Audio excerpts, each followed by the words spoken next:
Hi guys, welcome back to yet another episode of the PS2 Collector, episode 57.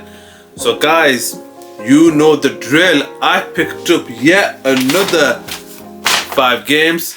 Let's see what we've got this time on the PS2 Collector.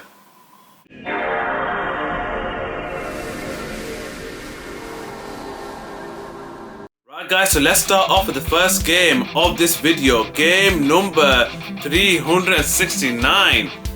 And that is Air Ranger Rescue Helicopter. So this game is an air rescue simulation. And when it comes to simulation games, I know a lot of people do enjoy them.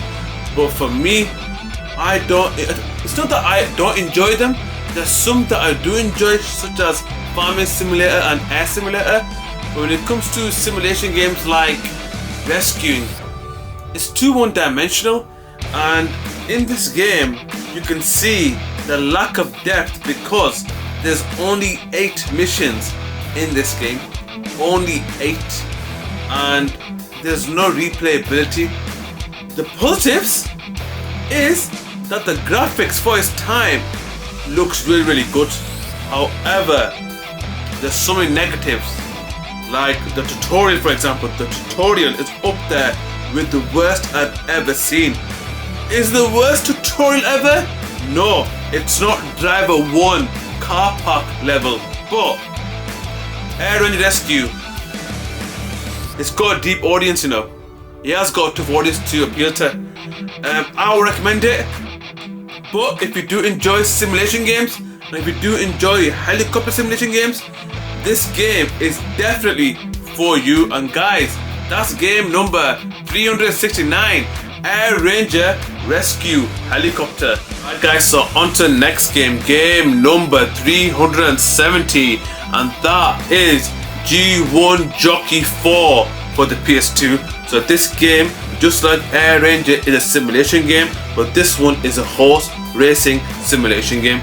So when it comes to these kind of games, especially G1 Jockey, it has a certain audience that it appeals to, and in this case it appeals to horse racing enthusiasts.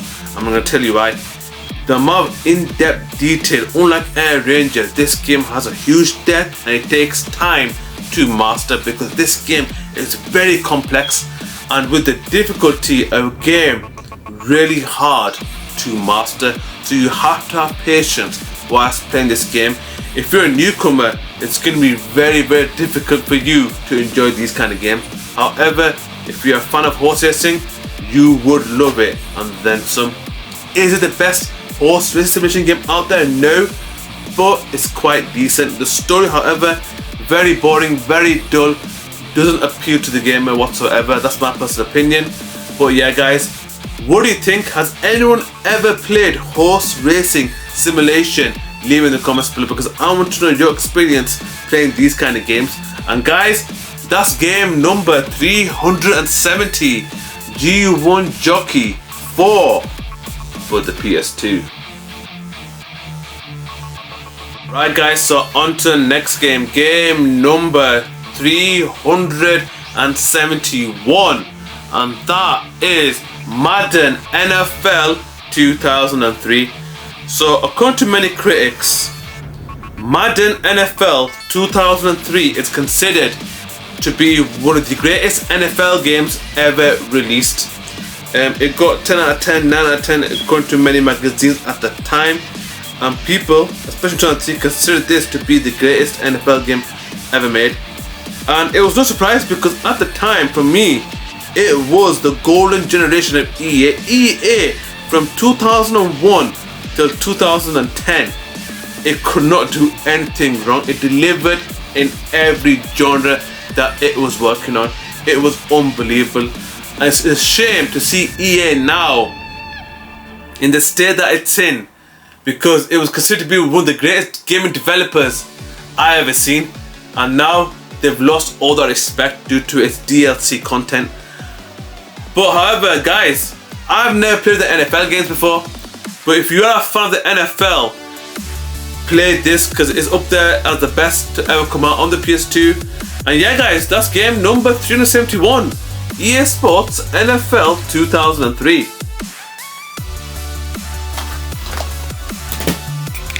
Right guys, so on to the next game, game number 372. And in my opinion, I think this game is a hidden gem, and that is Ghost Hunter for the PS2.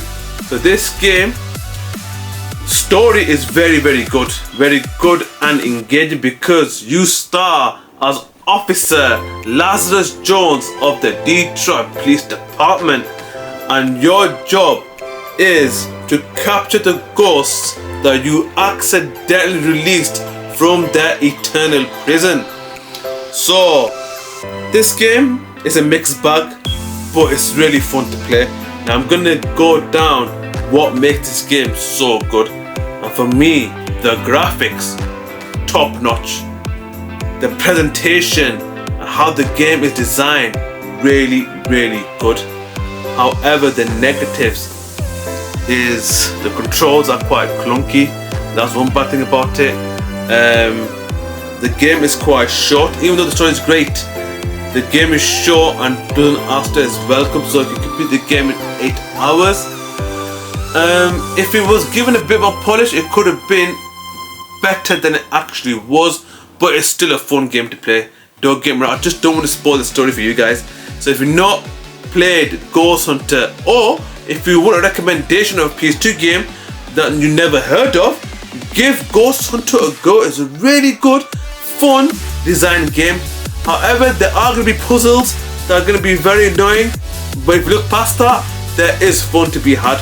What a good game. And that is game number 372, Ghost Hunter for the PS2.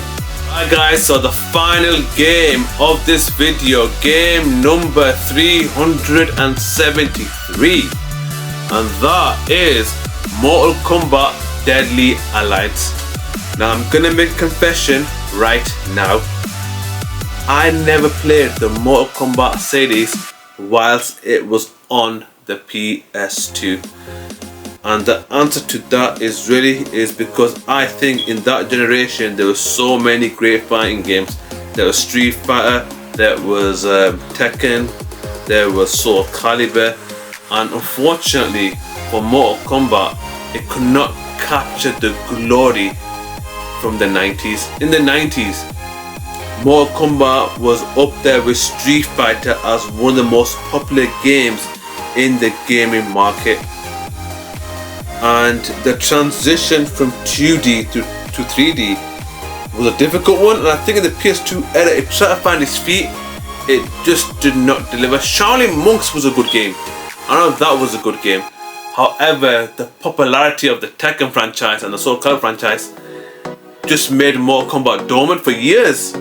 And up until the latest Mortal Kombat games on the PS4 and PS5, I think in today's generation the fighting game genre is making a bit of a comeback, because Virtua Fighter is coming back. Street Fighter 6 is one of my favorite fighting games of all time, and Tekken 8 still being a decent fighter. So I'm good to see that fighting games are making a comeback. But in the mid 2000s, fighting games had to deliver, especially in that era when it was very competitive in that genre. Mortal Kombat was the forgotten one, and it was sad to see, because there's loads of Mortal Kombat fans. I was a huge fan of fatalities, because the amount of gruesome creativity deaths that they put in this game was mad, absolutely mad.